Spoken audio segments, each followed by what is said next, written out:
உருளைக்கிழங்கு கிரேவி வச்சு இட்லியோடு சாப்பிட்டா எப்படி இருக்கும் அதை பார்க்குறதுக்கு முன்னாடி சப்ஸ்கிரைப் பண்ணிக்கோங்க. வாங்க வீடியோக்குள்ளே போகலாம். ஃபஸ்ட்டு அதுக்கு தேவையான வெங்காயம் தக்காளி எல்லாம் வெட் பண்ணிவிட்டு உருளைக்கிழங்கு நல்லா 2 விசில் வச்சுட்டு தேங்காய் இது மாதிரி அரைச்சி வச்சுக்கணும்.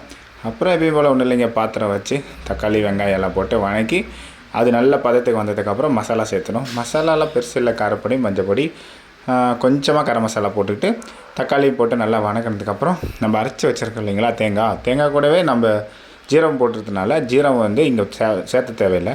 அதனால் அதையும் போட்டு நல்லா எண்ணெய் வர அளவுக்கு கொதிக்க விட்டு லாஸ்ட்டாக உருளைக்கிழங்கை போட்டு கொஞ்ச நேரம் தேவையான அளவு உப்பு இருக்கான்னு பார்த்துட்டு நல்லா எண்ணெய் மேலே வர அளவுக்கு கொதிக்க விட்டு ஒரு 10-15 நிமிஷம் கழித்து ஒரு 2 இட்லி தட்டில் போட்டு இந்த கிரேவியை ஊற்றி சாப்பிட்டு பாருங்கள்.